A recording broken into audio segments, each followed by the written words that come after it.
if you're going to overthrow Lukashenko, if you're Svetlana Guaido Tikhanovskaya, and you're going to overthrow Lukashenko, well, you got to make sure that you get your hooks into the Belarusian military. You have to get them on your side. You have to corrupt them. You have to get them to turn against Lukashenko, and then you're well on your way to getting a successful regime change. And Putin has just taken that card off the table because Russian nuclear weapons in Belarus means that the Russian military and the Belarusian military are like simpatico. They are connected now. They were already pretty connected, but now it's game over. It is game over. Any whiff of a protest, of a pro-EU protest like what we saw in Georgia, or any type of palace intrigue in Belarus, and the Russians are just going to stamp it out. So that is why the EU is absolutely furious, because regime change has been effectively stamped out. It's been squashed by the announcement that Russia is going to deploy tactical nuclear weapons to Belarus. Do you think the U.S. would allow any type of unfriendly government or regime change? Not even regime change. Do you think the U.S. would allow an unfriendly government in Poland or in Romania now that they have nuclear weapons deployed in those countries?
Michael, this morning, retaliation.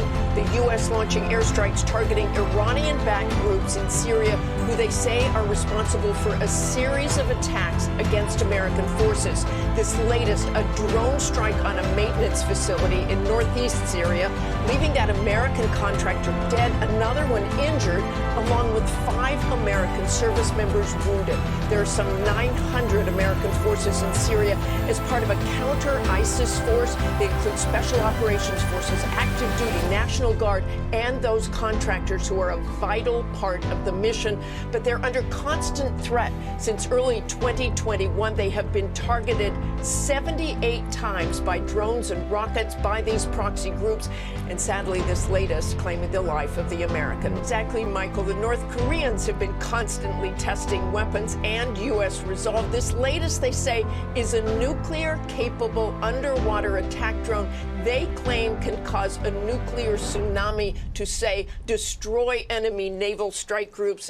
Experts are a little skeptical at this point, but what is clear is that it is in response to U.S.-South Korean joint military exercises. On the Korean Peninsula are running high. This month, the U.S. and South Korea launched their largest military exercises in nearly 6 years.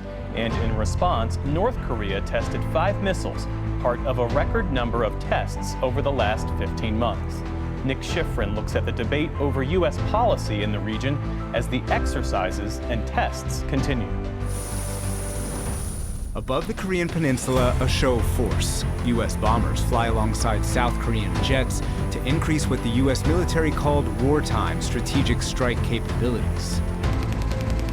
And near the North Korean border, American and South Korean troops fire together as part of 11-day-long exercises they call Freedom Shield and Warrior Shield. The majority of the training that we've conducted today is always to ensure that we're ready to fight tonight. But North Korea also tried to show it's ready to fight. Last week on state TV, it tested an intercontinental ballistic missile it says can reach the entire continental U.S. It was a family affair. That's North Korean leader Kim Jong-un with his daughter, and with his sister on the right, alongside senior officials. In the last week, North Korea also launched what it called a simulation of a nuclear attack on South Korea after Kim reduced the threshold for preemptive strikes. And it launched a missile from a submarine, just one of more than 115 tests in the last year, the most in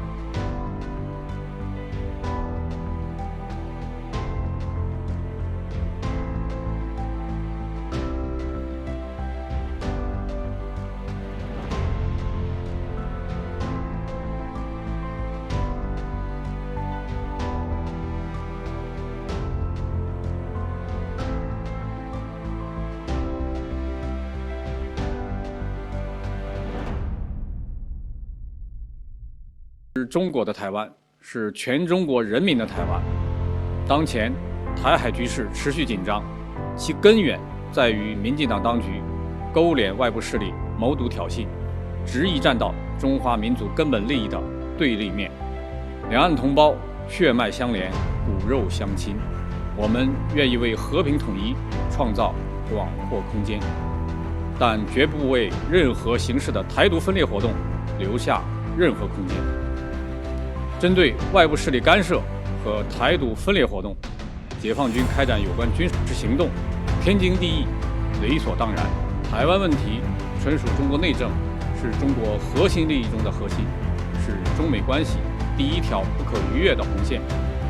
中方坚决反对任何形式的美台官方往来和军事勾连，坚决反对美方以任何形式升级美台实质关系。我们敦促美方放弃以台制华图谋，停止在台湾问题上切香肠、搞突破，反独促统，台湾当归。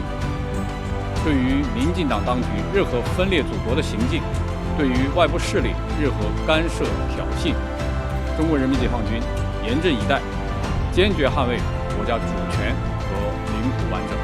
Helps answer it. It's about provoking China. It's about getting them to do something sooner than they're ready to do it.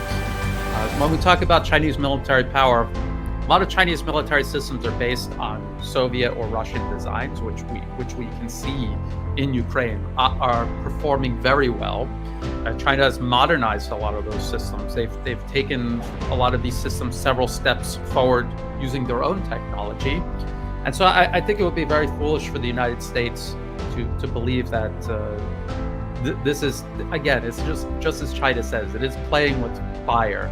Just as the US and Europe are being burned right now with their proxy war against Russia, this will not turn out well for the United States in regards to triggering some sort of conflict over Taiwan.